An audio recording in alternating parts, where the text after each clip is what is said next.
Welcome to the Fitness Professional Online Radio Show, where you get access to fitness industry news, tips, and insights from professionals around the world. Visit us at fitnessprofessionalonline.com. And now your host, Doug Holt. Hello, everyone, and welcome to Fitness Professional Online Radio Show. I am your host, Doug Holt, and I'm happy to be with you today. Today, we're going to cover a lot of questions that have come in via Facebook, Twitter, LinkedIn, or email account, as well as the phone line. Before we get to those, make sure you go to the website at www.fitnessprofessionalonline.com. We just released our new September issue. A lot of great stuff in there.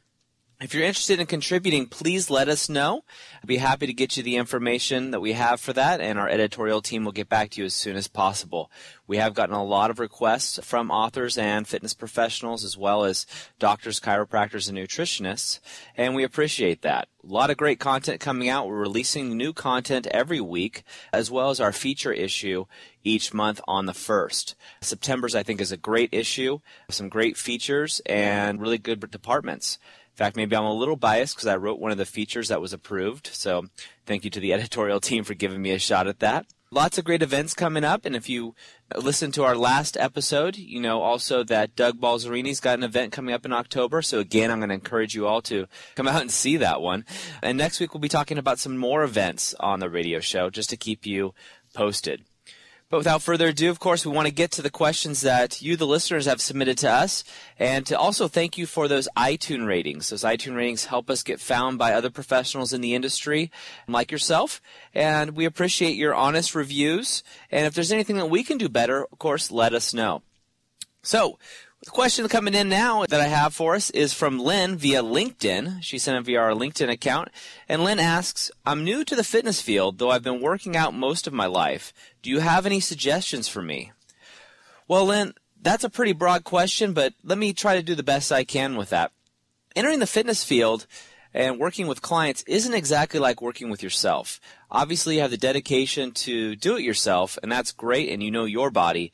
What I really recommend is finding a mentor or a series of mentors, somebody that's been in the industry helping out others and has been successful at doing so. And that's key. Shadowing, interning, and finding somebody that's kind of been there, done that in the trenches that can help you out is probably the best thing that I've seen for fitness professionals, and something that I did myself when I first started out quite a bit. This will allow you to see the different ways people interact with different personalities, different clients' needs, injuries, rather than just the theoretical practices you'll find in a textbook, video, or even a workshop. Attending events is also critical, I think. The IDEA conference is a big one, Club Industry. There's a bunch of them out there. I'm not going to even try to list the top 20, let alone all of them. But attending those events and linking up with other fitness professionals is also critical. The events themselves can be good, but it's really the networking and seeing the fitness professionals that are also going out to these events and kind of getting in touch with them and establishing a network is something that's, I found anyway, early on in my career, and I hear quite a bit, is something that's paramount for a lot of people. It's kind of that turning point. Joining a mastermind group is also a good idea if you can find a mastermind group, especially if you can't make the events. Online training, getting the books, basically getting as much information and contacts as you possibly can to help you get in the industry, and asking questions. As soon as you think you figured it out, that's the dangerous spot.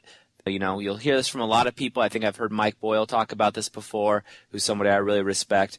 As soon as you know it all, that's the problem. The more you know, the less you know. And the industry is always evolving as science comes out and we get more information. So Len, post something on the mastermind group if you're in there. If not, on the forum or even our Facebook page. And if you have questions, we'll have you get connected with somebody. This next question comes from Tyler, who's actually in our Golden Circle Mastermind Group. And Tyler wrote in and asked, I've owned a small training studio for 10 years and have had problems with keeping my staff motivated. My client book is solid, but getting them up to par is tough. Any thoughts? Well, Tyler, you and I have talked before about this a little bit online and via the Mastermind Group. And actually, the reason I wrote the feature article on client acquisition was for this question. You know, it's hard. Being a technician and being a great trainer is one thing, but managing a staff as your business grows is something totally different. And I've had problems with this early on when I started one of my studios, and it can really be difficult. So client acquisition is sitting down with your staff and showing them how to do it is really a big benefit for you. It's something that's worth taking the time to do and going through. I wrote an article and a piece on the 4 steps to client acquisition. It's really brief and really goes over some of the basics, but what I'm going to recommend you do is get your staff the book yourself solid.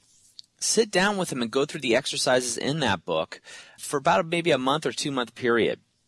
Also motivating your staff and encouraging them as a leader to get out there and help more people. Find what motivates them, find their why.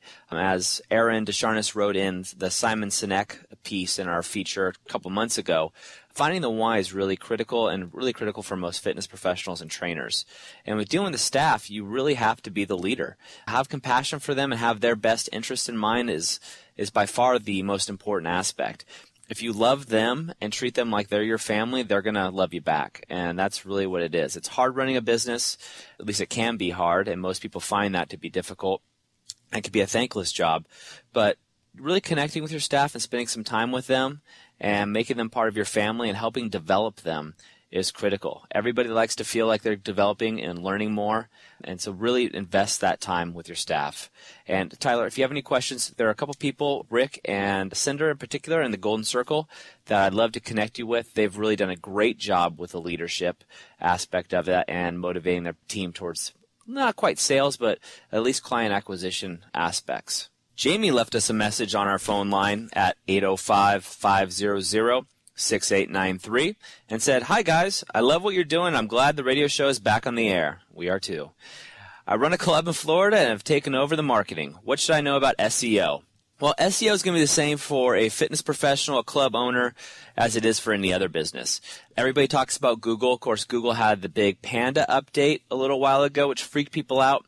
More importantly is the Penguin update that just happened through Google. Google is always changing, and they're always trying to find a way to get rid of the what are called black hat marketing techniques that are being utilized out of there. These are people that are kind of bucking the system and basically cheating the system. Unfortunately, during that time period, what I've read are millions of people who actually were doing what are called white hat or legitimate link systems were also kicked off the Google rankings. You want to find yourself in the top 10. That's the first page of Google. Those tend to be clicked on the most by far. Something you can do is just start off with quality links and quality content on your website. If you can get on other websites, local Chamber of Commerce linking back to you, as well as local newsletters in your community, that'd be great. One thing that we do is we have our staff and our fitness professionals actually write a little bit. So it's informative information for our clients and the community, and that always links back to our website, and we keep that on our website, which helps our SEO. We've been able to remain number 1 and number 2 in our industry in Santa Barbara. But it's always about providing quality content, and that's really what the Penguin update is. They're really trying to get away from these backlink systems and these farmhouses, especially in India and overseas, where you just have a bunch of links that are put on blogs, forums, and other websites that just link back to your site with a keyword. So for your club, and I'm not going to mention your club's name on here, but let's just say it's Florida Club. What's happening is people are outsourcing this to farms in India. When I say farms, these are just big office buildings. And they're going out and creating thousands of links a day to link back to the site that might say Florida Club, and it could be on any forum, anywhere. In fact, on the Fitness Professional Online forum, we battle these spammers on a daily basis. We actually have someone who spends about an hour a day just deleting the people who've gotten through our security measures. So it's pretty serious. Russia, India, the Philippines, and China seem to be the biggest countries that are out there right now doing the spamming. So this Penguin update kind of gave them a slap and sent people back that were doing this and wiped them off of Google. So you actually can't find some of these sites that were doing it on there. I believe there was a JCPenney, I think, got hit with this a couple years ago with the Panda update. But Google actually kicked them off of the Google search rankings because they were paying and farming it out to a company in India to create this backlink system for them. It's clever marketing techniques, but Google doesn't like it, and you don't want to mess with Google, or Yahoo or Bing or any other big guys. Another thing you can do is obviously get an SEO consultant or do it yourself. The product that I use for our clients is called Market Samurai. I didn't name it, but Market Samurai is excellent. It takes a while to learn. You can get a free 30-day trial and actually see what your backlink system is to make sure it's good and it figures the target ratio. They actually tell you the target ratio you should have. And that's the number of backlinks that are branded, targeted, or generic backlinks and what they believe the Penguin Update's looking for to help increase that. But more importantly, with Market Samurai, what you can do, which I think is really cool, is find out for your keyword. So Florida Club might probably, we'll use that as an example again, would probably be the one for you. Looking at what your competition is. So who are the top 10 that come up in Google, Bing, or Yahoo for Florida Club? And then you can actually reverse engineer their link system, which is really cool. Who are they linking to? And often you can find out that they don't have a strategy, or once you've done this for a little while, you can see what their strategy might be for their marketing club. And my best guess is what you probably want to do is copy it and beat their system and find out what it is they are doing. Are they farming it out to a consultant company? Are they doing it in-house? And that's really interesting. But what it's coming down to over and over again, we're seeing, is when you can provide quality content for the people that are coming to your website and your community, that's what Google is trying to do, pick up and move towards the top and increase its relevancy. So I hope that helps, Jamie. Get Market Samurai. It's really worth it. It's a free 30-day trial. I'll put a link in the show notes for it. And if you have any other questions specifically about SEO, throw it into the forum on the marketing page, and I'll try to get to it. And I think we have a couple other people that are on the forum regularly checking it, and they'll get to it as well. All right, moving on, we have David from New York called. He also left a message on our line at 805-500-6893. You guys are all welcome to do that as well. And he asked, how do I set up an email marketing account? I have no idea where to start. This is pretty common, and luckily for you, David, it's pretty easy. Email marketing is still the bread and butter of marketing that's out there. If you can increase your email list, you can actually do a very effective marketing campaign to not only clients, but potential clients that are interested in your products or services.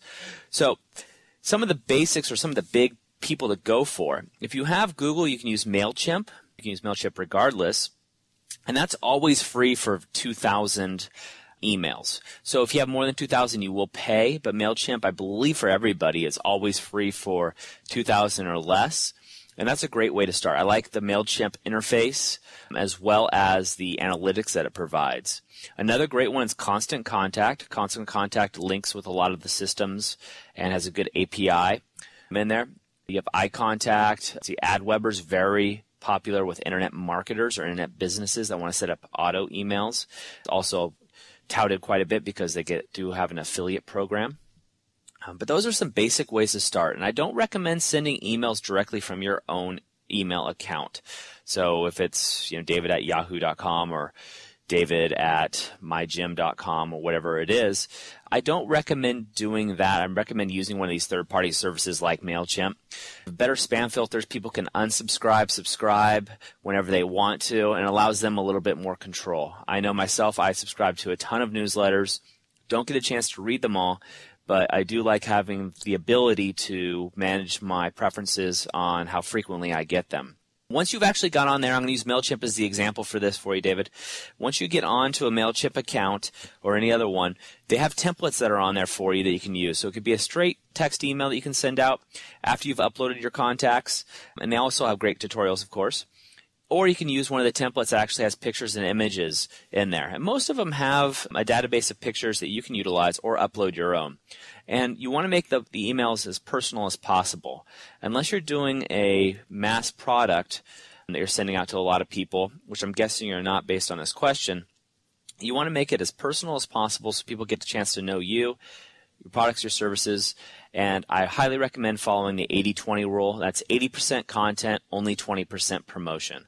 In fact, there's marketers that are out there that I follow that do 100% content and no promotion, with the idea that people will come back to their website or find them to purchase their services at a later time. But again, I tout the 80-20 rule, and that's what I teach, and that's what I recommend. And, again, I love MailChimp. It's great. Nothing wrong with Constant Contact. I've used that before. I've used AdWeber. I haven't used iContact, but I know a lot of people that do, and there's a lot of other ones that are out there. If you have any more specific questions, feel free to drop me a line again, David, and I'll help you out with that, and we'll get you set up. Eric from Canada sent us a Facebook message saying, I love the site. Thank you, Eric. Thank you for all the hard work you guys are putting into raising the bar in the industry. I'd like to contribute, but I've been told in the past I should get a PR company to help me out. Any suggestions on which company to use? Well, again, Eric, thank you again for the accolades on the site. We put a lot of work into that. The team here, Darcy, Viju, Aaron, Carol, and myself, we've really been working hard on that. So thank you. A PR company, you don't need a PR company to contribute to our site for sure, and certainly not to a lot of the other publications that are out there. A lot of the big names in the industry do have PR companies behind them, and that's a big help to them because it does allow them to kind of get into, let's say, the book publishing industry or different magazines that are constantly having contacts in there, something like Shape, Men's Fitness, some of the bigger ones that are known out there. But you don't need a PR company. I've been in Shape myself in Men's Fitness, and it's a matter of contacting them or them contacting you based on some other sites or things you've done in the industry. Public speaking is a huge thing. Highly recommend it whenever you can deliver quality content, and of course practice doing that is always good. For our site, for Fitness Professional Online, our mission statement was to give a voice to fitness professionals around the world. And with our unique rating system where you can actually rate the articles that you read on a 5-star basis, the articles that have higher ratings actually rise to the top. So the cream rises to the top, so to speak. So we're giving everybody a voice. Everybody gets a chance. Because there's a lot of people out there that can't afford a PR company or perhaps don't happen to live in New York or LA or Miami. And there's maybe not a good PR person in that area to help them out. Now, of course, with the advent of so much online technology, you can remote into a PR company. But unless you have a product you're really trying to push or a planned agenda or something you're trying to do, I would say hold off on the PR company now. If you haven't been published so far, work on some online sites. There's some great resources.